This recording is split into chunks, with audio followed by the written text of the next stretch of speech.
Hello everyone and welcome to the third video. We'll be showing from the quarterfinals of the Freestyle Chess Grand Slam Weissenhaus. It is Hikaru Nakamura versus Javokir Sindarov, and this is their third game. So two classical games ended in a draw, even though no one thought it would go that far because as strong as Javokir is, Hikaru is the favorite here.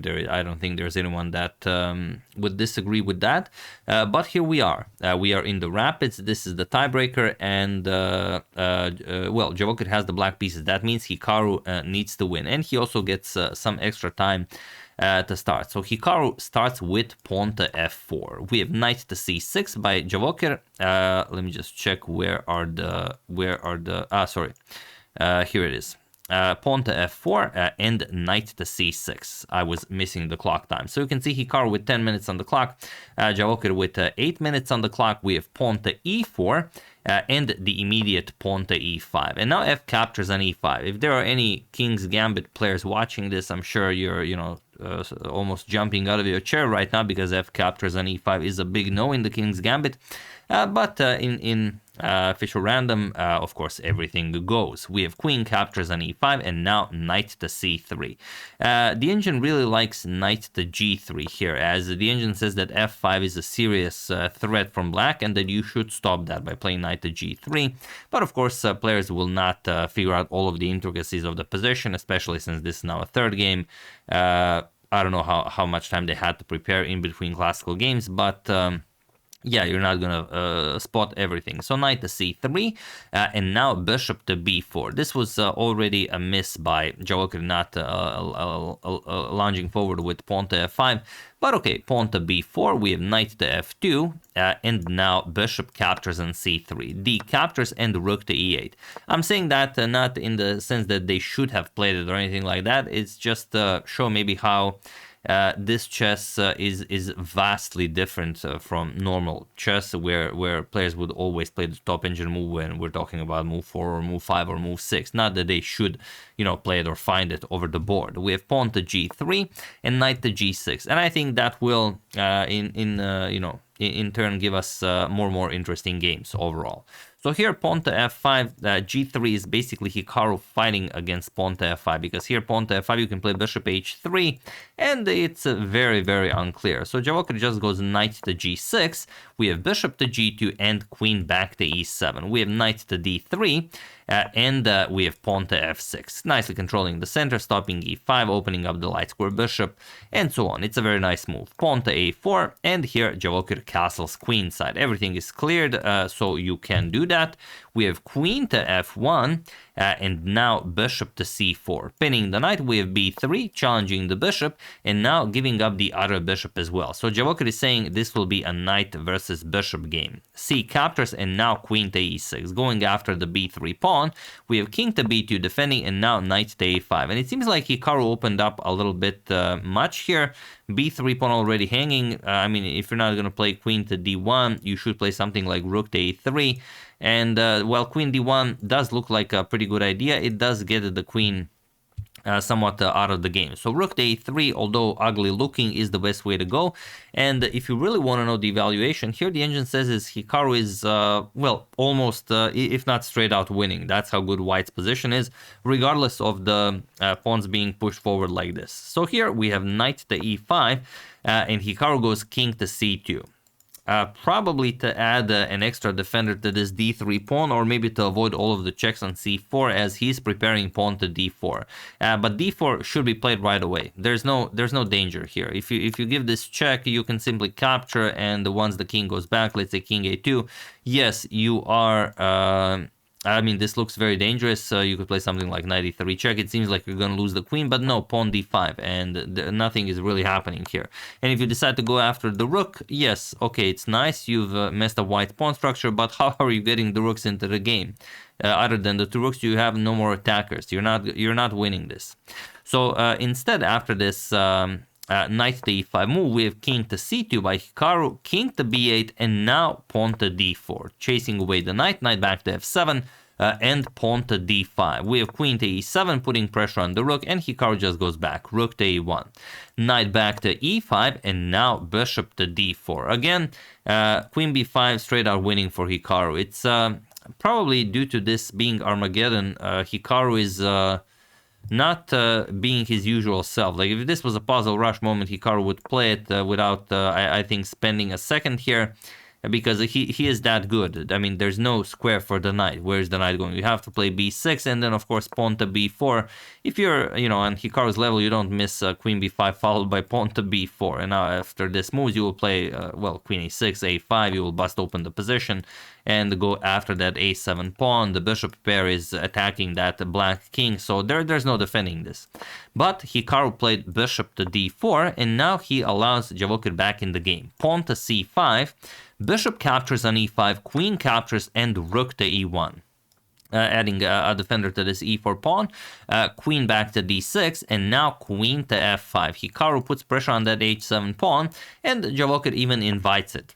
Rook to e5, and queen captures on h7. And this is not the way to go for Hikaru, not at all.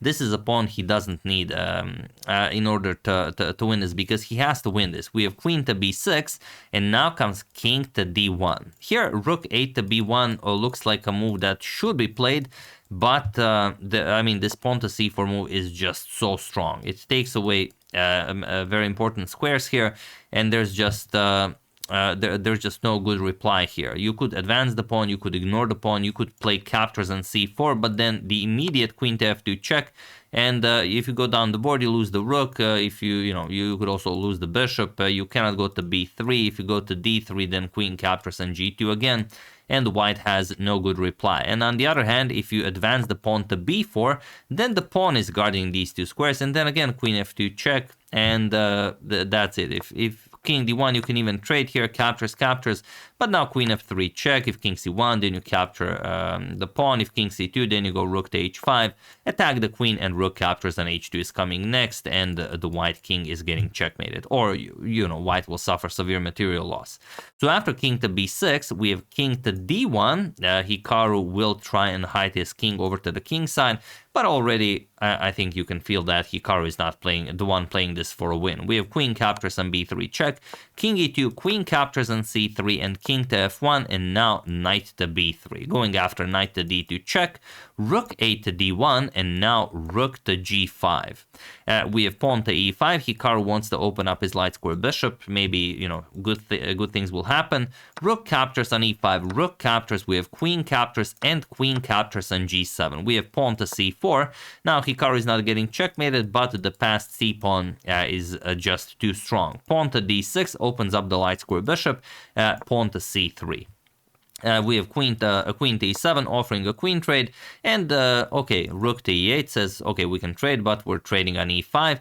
Hikaru says, nope, we're trading where I'm saying we're trading. He wants the trade to happen on e7, so he gets a passed pawn, but knight to d2 with check, king f2, and now queen to c5 with check. We have rook to e3, and look at this, rook captures on e7. He takes Hikaru's queen, but it doesn't matter because Hikaru will maybe get a new one, but not really. Knight to e4 check blocks the rook. But interestingly, it'd be way cooler if this was the only winning line for Javokir, but you could also allow Hikaru to queen the pawn. You could play king c7, and Hikaru brings a queen into the game. You play queen c2, you play c2, and you're going to bring another queen into the game. There's no follow-up here. The rook is pinned, the bishop is useless, and there are no good moves for the queen. So it's not. It'd be cooler if this was the only way to win, but it's not. Knight e4 check. Now you cannot capture with the rook. Obviously, the rook is pinned. You have to capture with the bishop, and now you are no longer defending e7. So queen captures on e7, meaning that if you capture here, then you lose the bishop as well. So Hikaru starts advancing the h-pawn, but now pawn to d5. Capturing, of course, queen c5, pins the rook, attacks the bishop, prepares to advance the c-pawn. We have bishop to c2, trying to block those pawns, but just queen c5. We have king e2, unpinning, pawn to d4, and now rook to e8 with check. King to c7, and now king to d3. Pawn to b5, and he was in this position on move 43 that Hikaru Nakamura resigned the game, as there is nothing more to be done here. So against all chances, we have Javokir in the semifinals of the Freestyle Chess Grand Slam Weissenhaus. He will be facing Fabiano Caruana, and Magnus Carlsen will be facing Vincent Keimer. So it's always interesting, you know, games between Magnus and Vincent. They're always very, very technical, and in regular chess always packed with great theory knowledge. But you know, I'm very, very eager to see what happens here in Fisher Random. I mean, could go either way, but so far no one even, you know, we haven't even seen glimpses of anyone actually challenging Magnus in this format. Okay, here you resign because what do you do? I mean, if you capture here, then just queen captures, and that's pretty much it. It's check, and there's not much for you to do. If you capture here, then you lose the rook. If you move, also you lose the rook. And if you go the other way around, for example, after b5, you could also capture. Then again, queen captures. Yeah, we already actually mentioned that, but what else could you play? If you just ignore, you play pawn to g4, then queen to c4 check. And now you go king to e4, d3, another check. You go wherever you're going to capture the bishop, you queen the pawn, and that's it. You enjoy your second queen. So yeah, after b5, Hikaru resigned. There's nothing more to be done here, and beautifully done by Javokir. Very much looking forward to see what he can do against against Fabi. He was, well, he's sort of the underdog, becoming the dark horse. I mean, taking down Hikaru in any time format, especially here where you have to calculate against Hikaru from move 1, is a victory in itself. So I'm very, very eager to see what he does against Fabi. And yeah, Hikaru mentioned after the game that he has no idea what went wrong here. He was very heartbroken. He said that it's time to retire, definitely, for him. But yeah, I don't think it was anything. I think he just stumbled upon a very, very strong opponent who wasn't going to be bullied, and Hikaru, I mean, should have played better. I mean, he had him over and over. He was winning countless times here, and then he just played something weird, and then he decided for a completely wrong plan to go after that h7 pawn. So it definitely wasn't the Hikaru that we're used to seeing, where he just, you know, calculates everything in a fraction of a second and obliterates his opponent. Yeah, this was not his game, but Javokir played well, and he defeated him. So that's pretty much the story of this matchup. Like I said, very much looking forward to what he does against Fabi, as I mean, Fabi is also in a league of his own. So yeah, hope you guys enjoyed it. I would like to thank Andreas Rosenthal, David Bacon, Andreas Steinel, Yuri Rolchenko, and Nathaniel Devlin for your contribution to my channel. Thank you a lot, I really appreciate it. As usual, you can check 2 of my previous videos here. Thank you all for watching, and I will see you soon, continuing to check up on your wonderful suggestions and whatever else happens in the chess world. Thank you all, I will see you soon, and have an excellent rest of your day.